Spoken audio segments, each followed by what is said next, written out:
घेर करके खड़ी है और भगवान की रूप को, भगवान का दर्शन कर रहे हैं। चारों तरफ से सारे गोपी मिल करके भगवान को देख रहे हैं। लेकिन भगवान मुरली बजाने की धूम में है। भगवान किसी को अभी तक नहीं देखा कि कौन है, और सारे गोपियां चारों तरफ से घेर करके खड़ी है और देख रहे हैं भगवान को। क्या सुंदर मधुर मुरली बजा रही है। एक एक गोपी ये मुरली मुझे बुला रही है। सारे गोपी, हर एक गोपी कहती है ये मुझे बुला रही है। ये जो बांसुरी इस बार जो बज रही है ना, ये मुझे बुला रही है। आज ऐसे मानो कि सारे गोपी पागल पागल हो गई है। महाराज अपने जो पतियों को त्याग सकते हैं, जो अपने ससुर को त्याग सकते हैं, जो जन्म जन्मांतर तक उस घर में रही, वह गोपी आज उस घर को त्याग करके भगवान के पास आ जाती है और उस रात को देखते हैं। भगवान की उस मधुर मुरली पर ध्यान देते हैं सारे गोपी।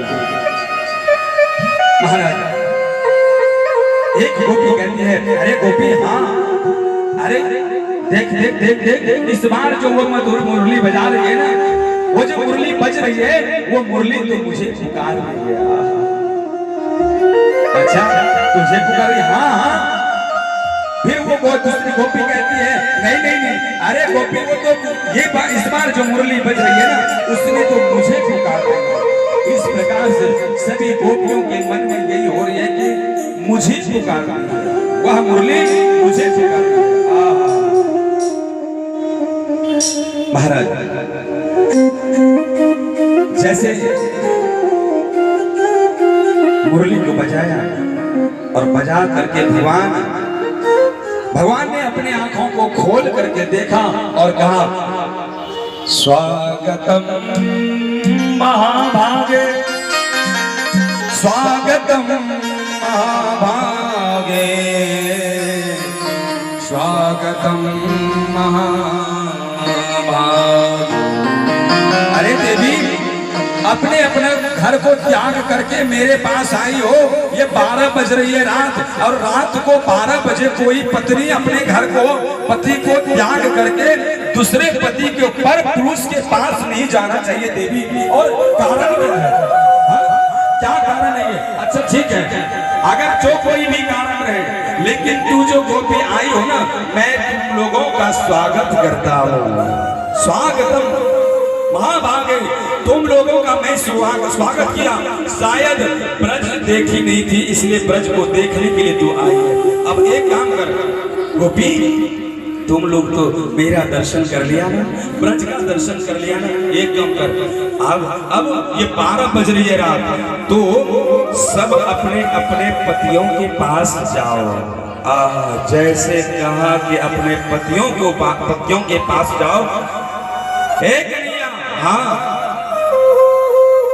जिस घर को एक बार त्याग दे कोई स्त्री, और मैंने त्याग करके आपके पास आई, इसलिए आपके पास आई कि उस घर में फिर मैं लौट करके वापस नहीं आऊंगी, इसलिए मैं आपके पास चली आई। अरे देवी, पर ये तो ठीक है, ये तो बिल्कुल ठीक है मधुर, ये तो ठीक बात नहीं है गोपी। अरे तुम अपने पास, तुम्हारे पास पति है ना? बोले हाँ हाँ। अरे तुम पति रहते हुए किसी पर पुरुष के पास जाना ठीक है गोपी? अरे पागल बाबरी हो रही है। अरे पागलो जाओ, अरे अपने पतियों के पास जाकर के क्षमा मांग लेना। अगर वो कुछ कहे तो कहना, प्रार्थना करना, जीवन में आज के बाद से कभी गलती नहीं होगी, ये कह करके पांव पर दंडवत करना, प्रणाम करके कहना, पांव छू करके कहना, आज के बाद ऐसी गलती जीवन में कभी नहीं होगी।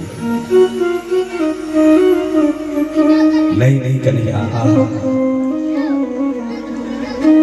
आज के बाद तो कसम खा करके आए कि आज के बाद वह घर ना वह पति के पास जाना है, सबको त्याग करके एक बार महाराज नहीं नहीं गोपी, अरे जाओ, मैं समझा रहा हूँ कि तू अपने पतियों के पास जाओ और हर स्त्री को अपने पतियों की सेवा करनी चाहिए। अपने पतियों के जितने अधिक से अधिक सेवा हो उतनी करनी चाहिए। जाओ, अरे वो माफ कर देंगे। अरे इतने दिनों से तुम उनके पास हो और वो माफ नहीं करेंगे एक गलती को?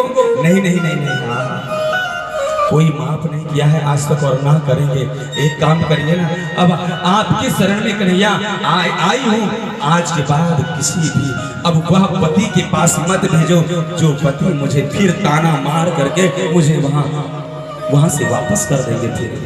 और जब वो वापस कर दे कन्हैया तो फिर मैं वहां कहाँ जाऊंगा, फिर कहाँ जाऊंगा? गोपी, अरे मैं समझाना चाह रहा हूँ, ये मुझे भी पाप लगेगा, दोष लगेगा तो अपने पतियों के पास जाओ गोपी। नहीं नहीं कन्हैया, आज के बाद मैं उस पति के पास नहीं जाऊंगी, इसलिए यही पर रहे। बरबरियो गोपाल जी जहाँ से जुड़ लो अमर हो,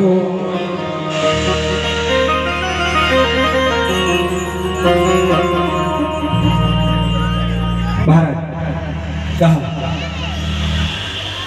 अरे वो पति ऐसो वर को क्यों बरो जो जन्मे और मर जाए। वरवरियो गोपाल जी जो जुड़ लो अमर हो जा। और मानस के पतियों के पास कब तक रहेंगे? अरे महाराज, जब तक मुझे कोई होश नहीं थी, जब तक मुझे कोई ज्ञान नहीं थी, मेरे पास मेरे अंदर में ज्ञान नहीं थी, तब तक मैं उस पति के पास रह गई। आज मुझे होश हुआ और ज्ञान हुई है कि आज के बाद वह हाड़ मांस के पतियों के पास नहीं रहना है।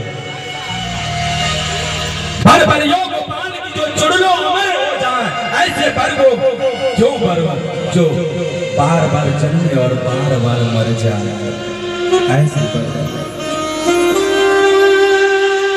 अरे कन्हैया, वो पति, वो तो पति एक बार मरेंगे फिर जन्मेंगे, फिर मरेंगे फिर जन्मेंगे, फिर मरेंगे फिर जन्मेंगे, लेकिन आपको जो एक बार पति मान ले, आपसे जो एक बार विवाह रचा ले, आपको जो स्वयं अपने पति बना ले, उसे तो फिर कि पुनरपि जननम पुनरपि मरणम पुनरपि जनने जठरे शयनम। अरे जो आपको एक बार पति के रूप में मान ले, उसे फिर जन्म और मरने का ये जो चक्कर है, ये जो बंधन है, 84 लाख योनियों में जो मनुष्य को भटकना पड़ता है, वहां से छुट्टी मिल जाती, छुटकारा मिल जाएगा। इसलिए आज मैं तो यही कहूंगा, अब तुम लोगों की जाओ, ठीक है, तुम लोगों की सारी बात मैंने सुन लिया।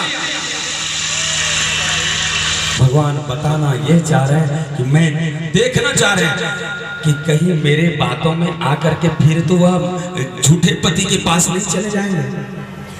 हाँ महाराज, कहा ऐसे बात, फिर कहा अरे गोपी, अगर तुम लोगों को मैंने स्वीकार कर लिया, तुम जो कह रही हो कि पति के रूप में मानना चाहती हूँ, अगर तुम लोगों को मैंने स्वीकार कर लिया गोपी, तो तुम लोगों के जो पति आएंगे वह पति तो हमारे साथ क्या करेंगे? अब आप बताओ गोपी। हाँ नहीं नहीं, आपको भला कोई कुछ कर सकता है या कोई कुछ कर सकता है क्या? कोई भी व्यक्ति आपकी